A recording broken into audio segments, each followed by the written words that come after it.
আজকে আমরা দেখব মহাকর্ষ বল। তাহলে আমরা যদি এখানে একটু দেখি যে মহাকর্ষ বল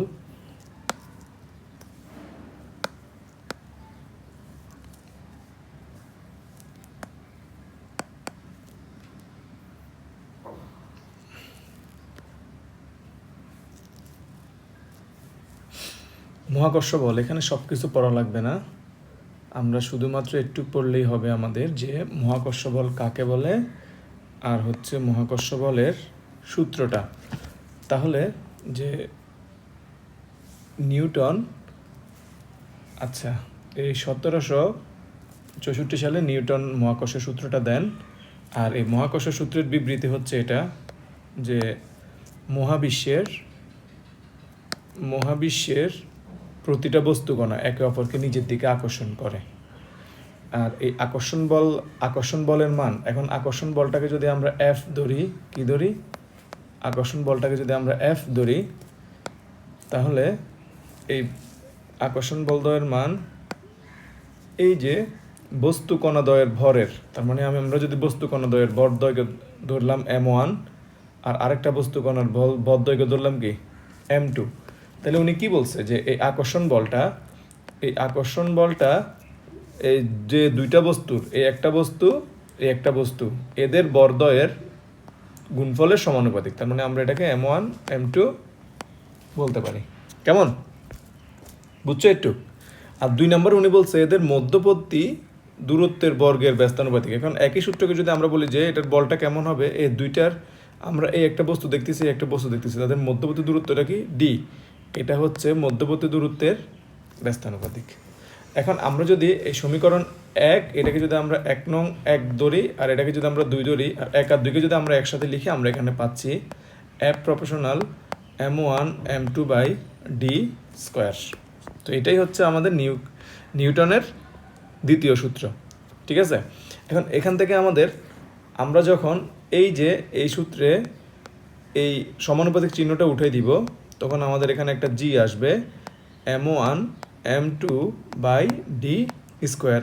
তখন এই জিটাকে আমরা বলবো মহাকর্ষীয় সার্বজনীন ধ্রুবক। এটা একটা ধ্রুবক আর এটার নাম হচ্ছে সার্বজনীন মহাকর্ষীয় ধ্রুবক বা ইউনিভার্সাল গ্র্যাভিটেশনাল কনস্ট্যান্ট। এখন এখানে একটা জিনিস লক্ষণীয় যে আমরা এই জি এর একটা মান আছে, জি এর মানটা মুখস্থ করব। কেমন, আমাদের এত কিছু লাগবে না। আমরা এখানে একটা সংজ্ঞা বলছি যে মহাকর্ষীয় ধ্রুবক কাকে বলে। তাহলে আমরা এই যে উপরে যে একটা সূত্র আমরা জানি যে এফ সমান জি m1 m2 by D square. এই সূত্রে যদি আমরা যে এই m1 সমান 1 ধরি, m2 সমানও 1 ধরি এবং তাদের মধ্যবর্তী দূরত্ব কত ধরি 1, m1 m ধরলাম, m2 1 ধরলাম, মধ্যবর্তী দূরত্ব কত ধরলাম 1, তাহলে এই সমীকরণটা কি দাঁড়ায় f equal to G.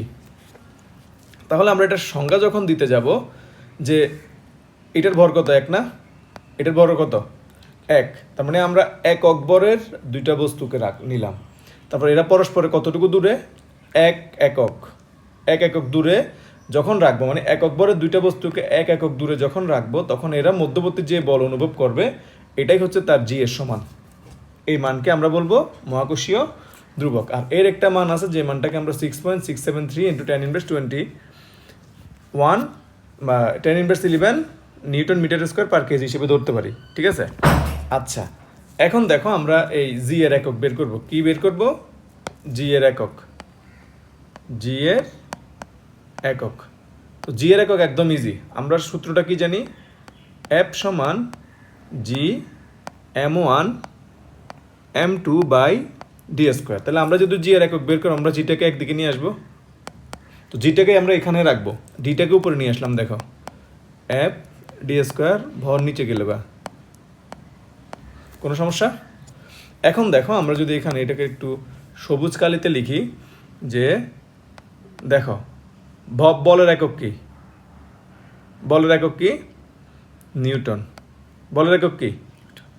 Newton, তারপর এই মিটারের একক কি, ডি এর একক কি মিটার স্কোয়ার, আর এম এর একক কেজি। তার মানে কেজি কয়টা আছে এখানে? 2টা। তুমি এটাকে লিখতে পারো না, সুতরাং জি এর একক এ নিউটন মিটারের স্কোয়ার, নিচে যদি 2টা কেজি, কেজি উপর উঠে গেলে কেজি ইনভার্স 2, ঠিক আছে? এটা গেল। এখন আমরা যদি মাত্রা বের করি, কি বের করি? মাত্রা। তাহলে মাত্রা বের করার ক্ষেত্রে খেয়াল করো একই জিনিস, এই যে জি সমান, আমরা জিকে থার্ড ব্র্যাকেটে দিলাম, এফ এর মাত্রা কি? এফ এর মাত্রা মুখস্থ মনে রাখবা, এম এল টি ইনভার্স 2। তারপরে ডি এর মাত্রা অলওয়েজ কি? এল। তার মানে ডি কয়টা? 2টা, এল স্কোয়ার বাই এম এর মাত্রা কি? বড় হাতের এম 2টা, এম এম। তাহলে তুমি এখানে দেখো এম এম কাটা না, তাহলে এম এম কাটা গেলে এখানে কি আসে যে এল উপরে কয়টা? 2টা 3টা, এল কিউব, ঠিক আছে? এই যে দেখো এই একটা এল, এই একটা এল, এল কিউব, কেমন? তারপর কি আসতেছে এখানে? টি ইনভার্স 2 আর এম উপর এটা 1। এটা হচ্ছে আমরা তার এককও বের করে ফেলছি, তার মাত্রাও আমরা বের করে ফেলছি, কেমন? এককটা ওরা এখানে বের করে দেখাচ্ছে, সো এইটা এখন আমরা জানি। এরপর আমাদের টপিক হচ্ছে আমরা ক্যাপলারের, বিজ্ঞানী ক্যাপলার এখানে কিছু ফর্মুলা দিছে। উনি কি বলছে এখানে? উনি বলছে যে গ্রহের 3টে সূত্র দিছে। কয়টা সূত্র? গ্রহ। তো এই 3টে সূত্রকে তুমি জাস্ট মনে রাখলে রাখবা, না রাখলে এগুলো খুব একটা ইম্পর্টেন্ট লাগে না, ঠিক আছে? তুমি এখানে দেখো যে তৃতীয় সূত্রটা আমরা একটু মনে রাখবো, যে তৃতীয় সূত্রটাকে, এটা হচ্ছে তার তৃতীয় সূত্র, কেমন? যে টি কিউব এ, এখানে টিটা কি? টিটা হচ্ছে যে কত সময় এসে সূর্যকে একবার প্রদক্ষিণ করে, আর এই কি? এ হচ্ছে অর্ধপরাক্ষ। আর এত কিছু লাগবে না, তুমি এই সূত্রটা এখান থেকে মুখস্থ করবা বা মনে রাখবা।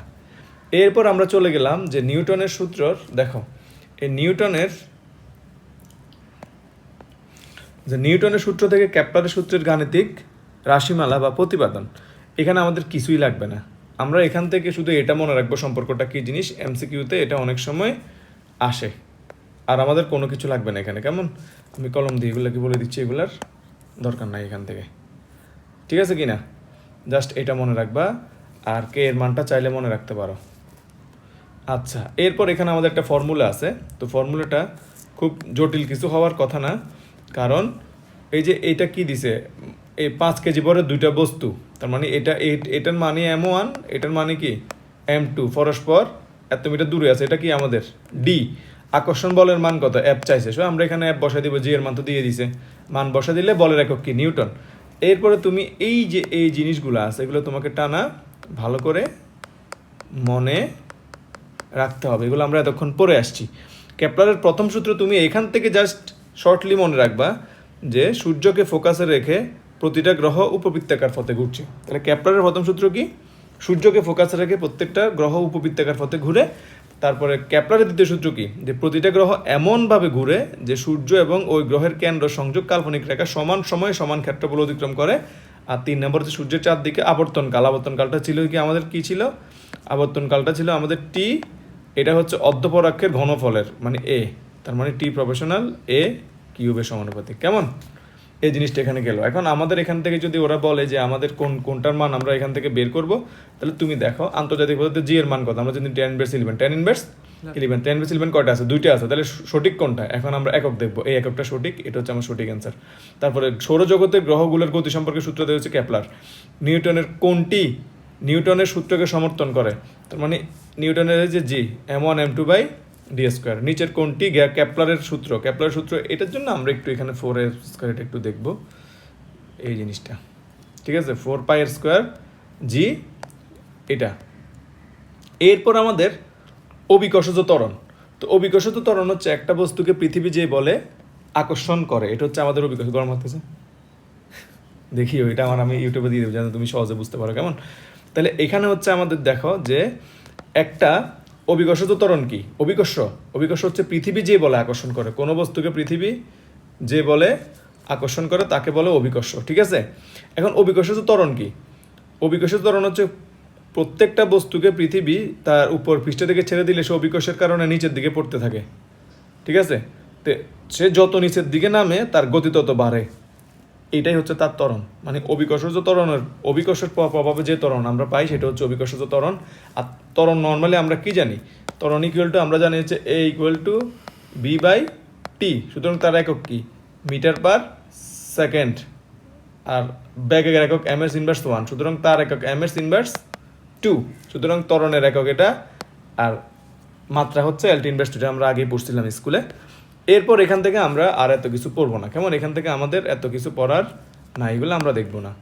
আমরা এখান থেকে সরাসরি G equal to G M by R square করবো।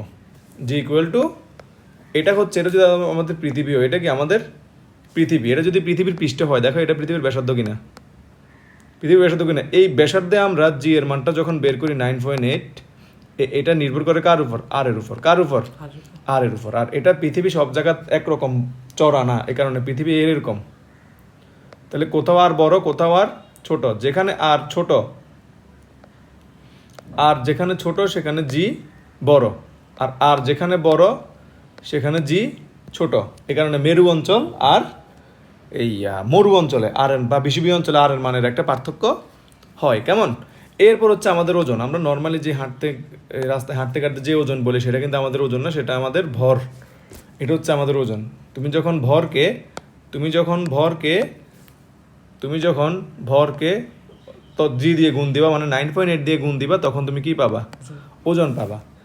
এরপর আমাদের যে অভিকর্ষজ ত্বরণ, এখন দেখো আমরা একটু আগে একটা জিনিস বলছিলাম যে এটা যদি আমাদের পৃথিবী হয়, এটা যদি আমাদের কি হয়? পৃথিবী হয়। তুমি যদি পৃথিবীর কেন্দ্র থেকে একটু কথা আন না, তুমি যদি এই উচ্চতা বা কোনো একটা পাহাড়ের উপর উঠে গেছো, সেখানে তোমার ত্বরণের কি পরিবর্তন হবে? তখন তোমার ত্বরণটা কিন্তু চেঞ্জ হয়ে যাবে, কারণ এই ভূপৃষ্ঠে আমরা হচ্ছে G equal to G M by R square, কিন্তু তুমি যখন এইচ উচ্চতায় উঠে যাবে তখন তোমার জি হবে কি? G M by R plus H whole square. যেহেতু জি এর সাথে এটা ব্যস্তানুপাতিক, সো তোমার জি এর মানটা কমে যাবে। তুমি ভূপৃষ্ঠ থেকে যত উপরে উঠো, এখান থেকে আমরা দেখতে পাচ্ছি G proportional 1 by R plus H whole square. তুমি যত উপরে উঠবে তত জি এর মানটা কমে যাবে। এরপর আমরা একটু আগে বলছিলাম যে পৃথিবী জিটা কার উপর নির্ভর করে? এই যে জি প্রপোর্শনাল 1 বাই কি আর স্কোয়ার, ব্যস্তানুপাতিক না? তার মানে আর এর মান যেখানে কম, জি এর মান বেশি। তার মানে দেখো পৃথিবীর এই বিষুব রেখায় আর এর মান সর্বাধিক, তার মানে আর এর মান সর্বাধিক মানে কি? জি এর মান কম। এরপরে আর এর মান তত, এইভাবে তুমি এখান থেকে জিনিসগুলো একটু দেখে নিবা, কেমন? যেমন দেখো পরীক্ষা করে বিষুব রেখার জি এর মান কত? 9.78, আর মেরু এলাকায় আর এর মান কম, তাই জি এর মান বেশি, কেমন? তার মানে এখন হচ্ছে এটা হচ্ছে ভূপৃষ্ঠে, এটা কোথায়? ভূপৃষ্ঠে। এটা কোথায়? ভূপৃষ্ঠে। আর এটা কোথায়? এইচ উচ্চতায়। ভূপৃষ্ঠ থেকে গরম লাগতেছে তোমার মনে? তোমার গলা বন্ধ হয়ে যাচ্ছে কেন?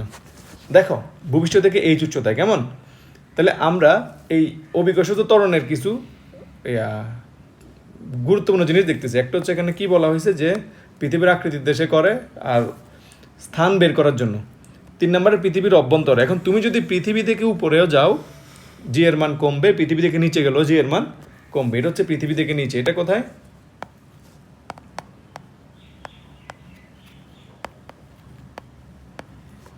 পৃথিবী থেকে এইচ নিচে গেলে, যে তুমি এটা হচ্ছে পৃথিবীর পৃষ্ঠ, এখান থেকে তুমি এইচ পরিমাণ নিচে চলে গেলা, তখন তোমার জি এর মান কমবে, ঠিক আছে? তো এখান থেকে আর কিছু মনে রাখার দরকার নাই। তুমি এখান থেকে আরেকটা সূত্র তুমি মনে রাখতে পারো, আর নইলে কোনো সমস্যা নেই। সেটা হচ্ছে এই সূত্রটা। এখানে প্রমাণ করে দেখেছে যে পৃথিবীর কেন্দ্রে জি এর মান 0, আর ভূপৃষ্ঠে জি এর মান সর্বাধিক, কেমন? আচ্ছা, এরপর পৃথিবীর আহ্নিক গতি, বার্ষিক গতি, এগুলো তুমি চাইলে ইগনোর করতে পারো, ঠিক আছে? তবে এই সূত্রটা মনে রাখতে পারো, এই সূত্রটা মনে রাখতে হবে। আহ্নিক গতি, বার্ষিক গতির কারণে জি এর মানের পরিবর্তন হয়। এখানে ওমেগাটা হচ্ছে কৌণিক বেগ, ওমেগাটা কি? আর থিতা হচ্ছে, দেখো বিষুব রেখায় থিতার মান কত? 0। তো থিতার মান যদি 0 বসা, পুরা কস পুরা এটা সবটা 0 না? তার মানে না কস 0 ডিগ্রির মান 1, কসের মান কত? 1। সো এই বিষুব রেখায় জি এর মানটা কত? এত। আবার মেরু রেখায় জি এর মান কত? 90। 90 মানে কস 90 কত? 0 না? তার মানে ওইখানে এই জি 90 সমান 90, এটা 9 এর সমান, জি এর সমান। বুঝছো কি না? এই কারণে এখানে আদর্শ মান, জি এর আদর্শ মান কি? 45 ডিগ্রি অক্ষাংশে। আদর্শ মান কোথায়? 35 ডিগ্রি অক্ষাংশে। সুতরাং জি এর আদর্শ মান কোথায় ধরা হয়? 35 ডিগ্রি অক্ষাংশ, সমুদ্রতলে 35 ডিগ্রি অক্ষাংশ। এর মান হচ্ছে কত? 9.88, 0.66, আর মান কত? 9.81। এরপর অভিকর্ষজ কেন্দ্র লাগবে না, এটা তোমার পড়া, কেমন? আমরা সব পড়বো না। এরপর এখান থেকে এই ম্যাথটা তোমাকে দেখে নিতে হবে। সেম আমি যদি একটু দেখাই যে পৃথিবী থেকে জি এর মান কত, এটা হচ্ছে জি এর মান দিছে, পৃথিবীর ব্যাসার্ধ আর দিছে, মহাকর্ষ দুর্বক ভর। এখন দেখো জি ইকুয়ালটা আমরা কি জানি, G M by R square না, তো এখান থেকে এম বের করবা, সুতরাং এম সমান কি জি আর স্কোয়ার বাই বড় জি, বুঝছো কি না? তো এটা দিয়ে গুণ করে দিলে মানগুলো বসাবা, অ্যান্সার পেয়ে যাবা। এরপর তুমি এখান থেকে এই জিনিসগুলো পড়ে নিবে। এখন আমরা দেখি অভিকর্ষ ত্বরণ জি এর আদর্শ মান কত, জি এর আদর্শ মান 9.81। আর ত্বরণের মাত্রা সমীকরণ কি, এলটি ইনভার্স 2 ত্বরণ। তারপর দেখো একটা সুষম ইটের অভিকর্ষজ কেন্দ্র কোথায় যাবে জানি না, পৃথিবী পৃষ্ঠের অক্ষাংশ মানের সাথে অভিকর্ষজ ত্বরণের সম্পর্ক কি, এটা তো জানি না। দেখো তাহলে তুমি এই 5.1, 2, 3 এই তিনটা জিনিস আমাকে পড়ে দিবা, কেমন? এগুলো স্কুলের সাথে মিল, আর এরপর এগুলো মিল, কারণ আমরা এখান থেকে সব কিছু পড়বো না, আমরা অনলি সূত্র পড়বো। আর কি পড়বো, সূত্র আর তার ব্যাখ্যা, এটাই। আমরা এখান থেকে প্রচুর ফিজিক্স থেকে প্রচুর সূত্র পড়বা, ম্যাথ করবা, সূত্র পড়বা, ম্যাথ করবে। এটা আমাদের বেশি টাইম লাগবে না ইনশাল্লাহ। তাহলে আমাদের এটা পড়া শেষ, আমি রেকর্ড করে রাখলাম।